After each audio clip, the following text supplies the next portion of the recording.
আমরা হলাম মাছে ভাতে বাঙালি।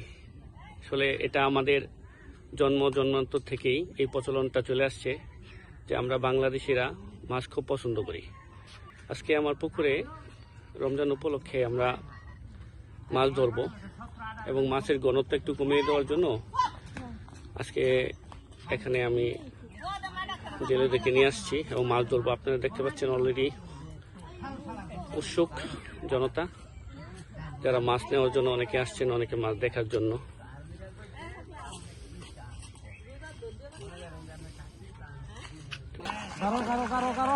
শিং মাছ পাওয়া গেছে। আমার ছোট ভাই অমন একটা শিং মাছ ধরছে। ওইদিকে কাতলাগুলো চলে গেল। কাতলা তেমন আমার বাগিনা, সে মাছ ধরার জন্য অলওয়েজ দ্য বেস্ট।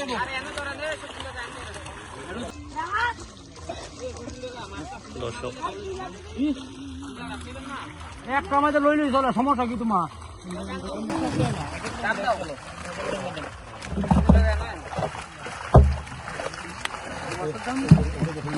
মাশাআল্লাহ, এখানে মিক্স মাছ আছে। মাছগুলো বেশি দিন রাখা যায় না। পুঁটি মাছগুলো আমরা কালেক্ট করেছি, বিক্রি করে ফেলবো।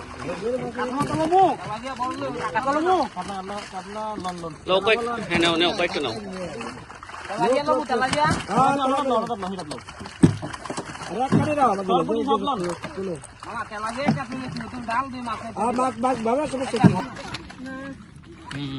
এখানে কি কি মাছ আছে? কাতলা মাছ, সরপুঁটি, তেলাপিয়া, পাঙ্গাস, রুই আছে।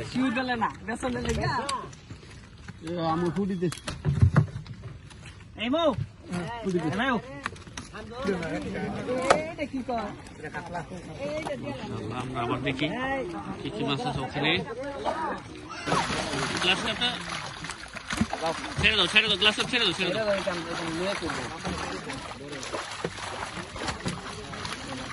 দাও। দর্শক, এখানে কিন্তু প্রচুর মাছ আছে। আসলে আপনাদেরকে দেখাবো কি কি মাছ আছে। লাল কাঠি না,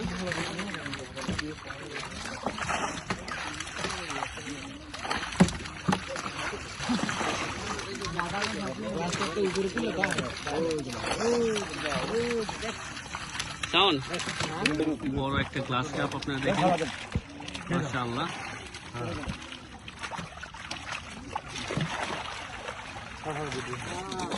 আচ্ছা, ছেড়ে দেন।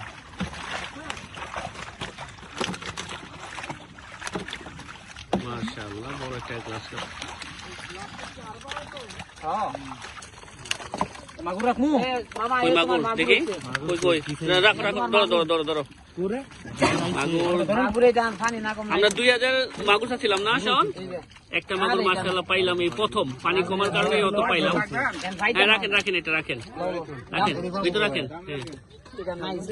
একটা পাইলাম না মাগুর ফার্স্ট। আসলে পুকুরেতে মাগুর হয়, আমি তো ভাবছিলাম মাগুর নাই। দর্শক দেখতে পাচ্ছেন, আসলে আমি যখনই মাছ ধরি এরকমই আমার আশেপাশের সবাই মাছ নেয়। এত সংখ্যক মাছ নেয়, আসলে আমার হাতে বাজারে নেওয়ার প্রয়োজন পড়ে না।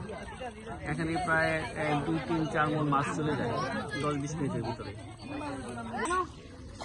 আচ্ছা, দেখি তাহলে দর্শক, দেখি কি পরিমাণ মাছ আসলে দেওয়ার পরও আমি একটু এস্টিমেট করার জন্য জালগুলো একসাথে করতে বলছি। মাশাআল্লাহ,